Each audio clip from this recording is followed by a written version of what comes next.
We're going to spend a few minutes here doing a little bit of hex practice together, and then I want to give you a time-saving, money-saving, and Cisco exam point-saving tip that will really help you out with your hex conversions. Nothing magic, but it's a very valuable tip. But first, let's do a little conversion. Now, when it comes to one-digit hex, if you're converting that to decimal, that's either going to be 0 through 9 or one of these 6 letters. A equals 10, B equals 11, C equals 12, D equals 13, E equals 14, F equals 15. If you see any G's or anything beyond that, they're giving you some kind of illegal value just to see if you know what's going on with hex. And that's simply that one-digit hex, you're dealing with units of 1. So if you were just given C and you were asked, convert that to a decimal, well, it's going to be 12. It's 12 units of 1. Now with two-digit hex, left to right, you have units of 16 and units of 1. If you want to go from right to left and say, okay, units of 1 and then 16 times 1, which is 16, that's fine. I just think it's easier just to remember left to right. We got units of 16 and units of 1. So let's say that I gave you A7. Sounds like a bingo call, except, of course, there is no A in bingo. So left to right, we have units of 16 and units of 1. Does the case matter? If I gave you an uppercase A and a 7 there, does it affect it at all? No, it does not. And they could even be particularly devilish and give you like a 3-digit hex character, and we're getting to those, where one letter's in uppercase and one letter's in lowercase, trying to throw you a little bit. But it's not going to throw you because you know the case doesn't matter. So let's see what we have there. We have A units of 16, which means 10. So we have 10 units of 16. Right there, we know the A represents 160 in decimal. The 7 represents 7 units of 1. So that's 160 plus 7, and that is 167. See, it's simple. First time you do it, it's like, okay, the light bulb goes off.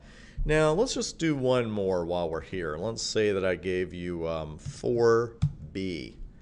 What decimal does that convert to? If I have 4 units of 16, what do I have? I have 64. Then, let me put a space there. I have B units of 1. So B equals 11. That means I have 11. And that means I have 75. Nothing to it. Two-digit hex, absolutely nothing to it.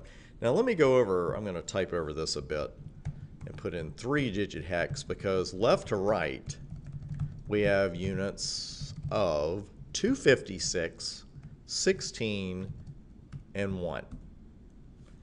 256, 16, and 1. If you're going from right to left, it's 1 and then 16 times 1, which is 16, and then 16 times 16, which is 256. Again, I just think it's easier to remember it as 256, 16, 1. It's the kind of thing you write it out a couple of times, pardon me, write it out a couple of times, it becomes second nature.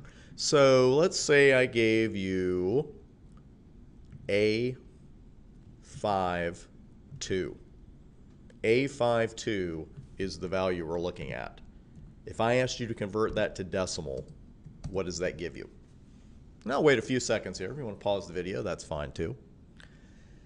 So we have A units of 256, which is 10 times 256, which is 2560.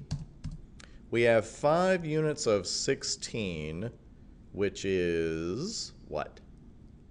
I know what it is. It's 80. Pardon me, it's 80. My voice is going all of a sudden.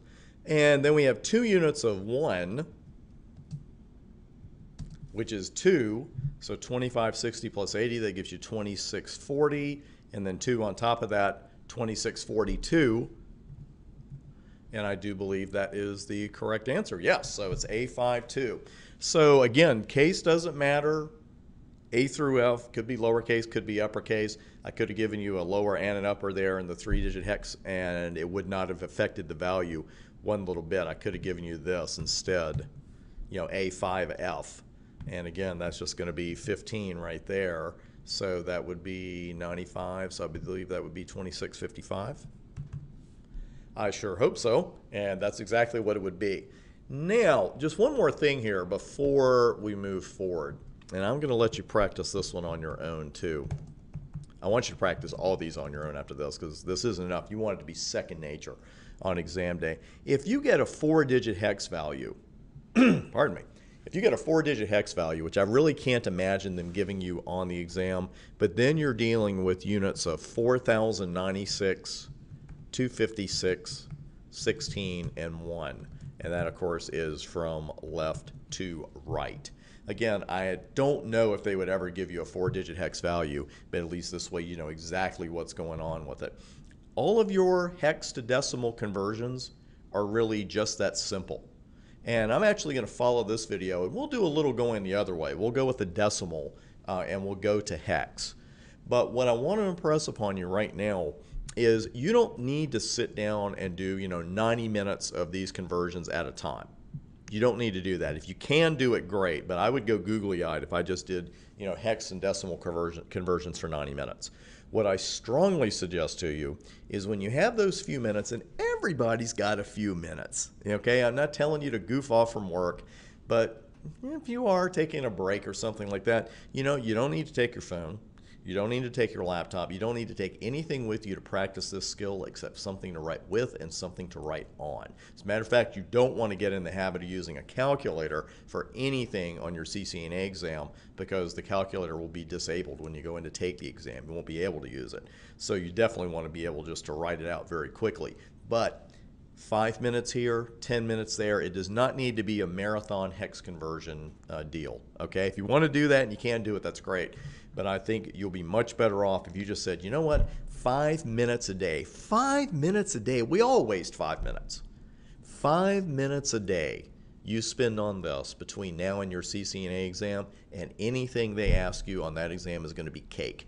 And that goes for the subnetting we're going to do later. We've got some more complicated conversions coming in there. But again, once you practice it, you will nail it, because it's not about, just doing it on exam day. It's like, it's like an NFL game. It's like any major league sporting event. The players don't just show up that day and say, hey, okay, I think I'll go out there and play. They're practicing all the time. And then when it comes time to play, whether it's a sporting event or you're playing in an orchestra, it's all second nature. You're not even thinking about it. That's where you want to get with this stuff. You don't want to be the person cramming with it out in the car before they go take the exam.